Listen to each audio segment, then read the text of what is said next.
Baik, bismillahirrahmanirrahim. Assalamualaikum warahmatullahi wabarakatuh. Selamat malam Bapak dan teman-teman sekalian.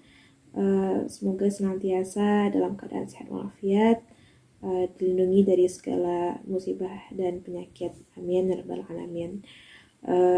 Baiklah Bapak, sesuai dengan instruksi yang sudah tugas yang sudah dicantumkan di e-learning, maka pada video kali ini saya akan menyampaikan beberapa hal, yaitu yang pertama tentang perkenalan diri, kemudian yang kedua saya akan menceritakan kegiatan pada saat sekarang ini, lalu yang ketiga saya akan menyampaikan juga apa peristiwa yang berkesan yang pernah saya alami, dan yang keempat adalah pendapat saya mengenai komunikasi verbal atau non-verbalkah yang banyak digunakan. Nah, baik, langsung saja. Pertama saya akan memperkenalkan diri. Nah, nama saya Fataras Larasti. Untuk panggilan boleh Laras ataupun Fataras. Dan saya adalah mahasiswa jurusan manajemen Fakultas Ekonomi Universitas Negeri Padang. Tahun masuk 2019. Saya lahir di Bukit Tinggi 13 Januari 2001. Sekarang karena pandemi, jadi saya tinggal di kampung dulu, yaitu di daerah Pulau Gadut, Kecamatan Tlatangkamang, Kabupaten Agam, Sumatera Barat. Oke, baik, mungkin sekian perkenalan diri saya. Selanjutnya untuk kegiatan pada saat sekarang yang saya alami mungkin sama dengan teman-teman, kurang lebih sama dengan teman-teman yang lain, yaitu menjalani perkuliahan secara online, lalu mengerjakan tugas kuliah, terus mengikuti berbagai organisasi pun juga secara online, lalu mengerjakan tugas lainnya. Lanjut untuk mengenai peristiwa yang berkesan yang pernah saya alami, yaitu tentang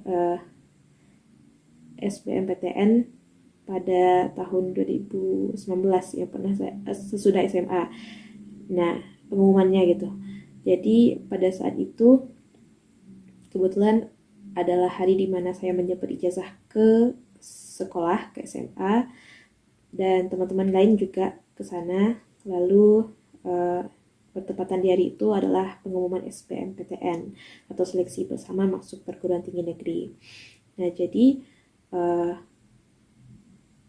pengumuman itu dibuka pada pukul 15 atau pukul jam 3 sore, dan setelah menjemput ijazah dari SMA, tentu saya pulang ke rumah.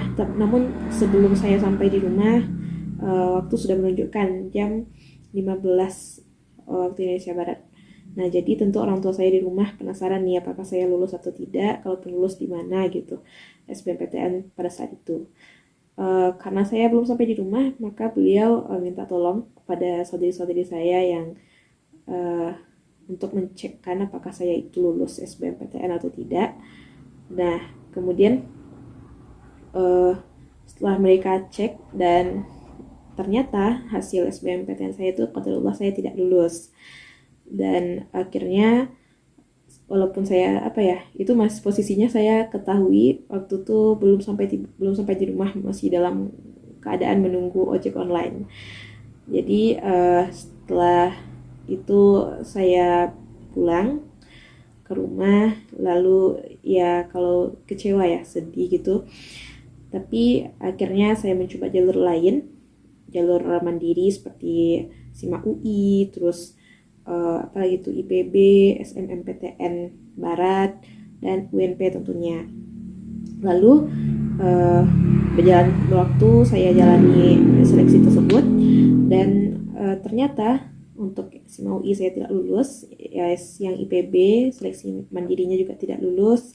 Nah, yang untuk SNMPTN Barat alhamdulillah lulus di Universitas Andalas jurusan manajemen, namun karena kampusnya itu di yang Payakumbuh, lalu dan di UNP juga ternyata alhamdulillah lulus. Akhirnya saya setelah dipertimbangkan, saya pilih Universitas Negeri Padang untuk tempat saya melanjutkan pendidikan, seperti itu.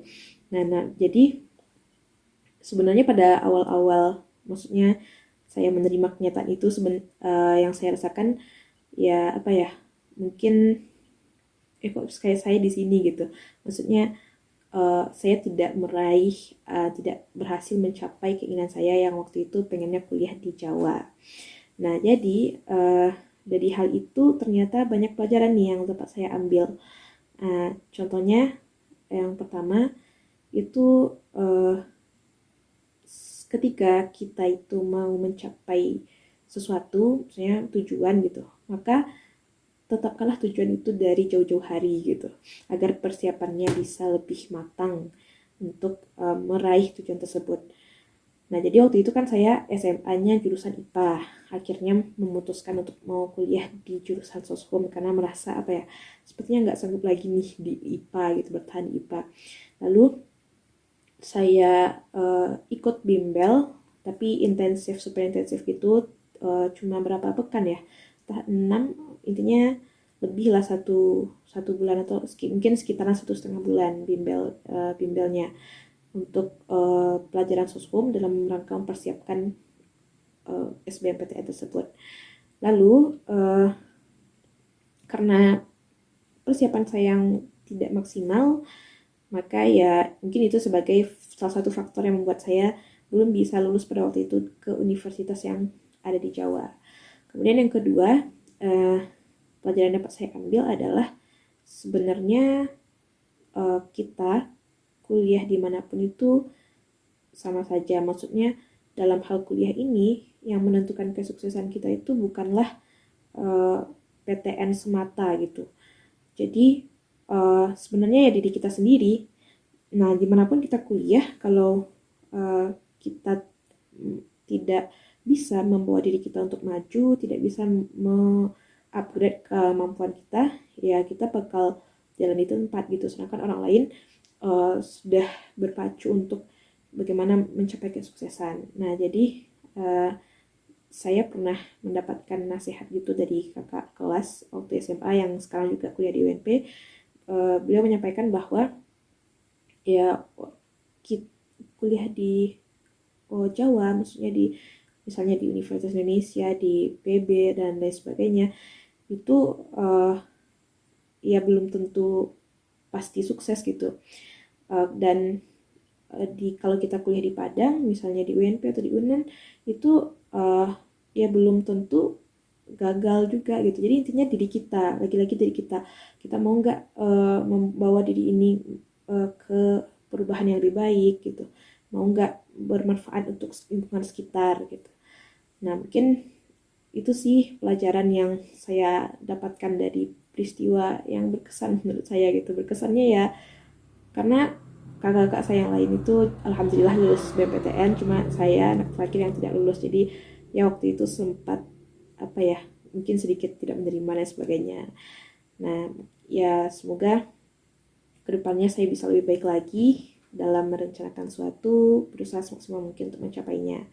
Baik, mungkin itu ya sekilas tentang peristiwa yang menurut saya berkesan yang pernah saya alami. Nah, selanjutnya mengenai pendapat saya, apakah yang komunikasi verbal atau non-verbal nih yang banyak digunakan. Jadi menurut saya komunikasi yang banyak digunakan itu adalah komunikasi verbal, karena komunikasi verbal itu dapat menghemat waktu, terutama misalnya lewat lisan, kita bisa langsung cepat mendapatkan balasan dari lawan bicara, dan juga dari komunikasi verbal kita bisa melihat bagaimana kondisi seseorang, apakah dia sedang bahagia, dia sedang marah, dia sedang sedih, atau dia sedang gelisah dan sebagainya.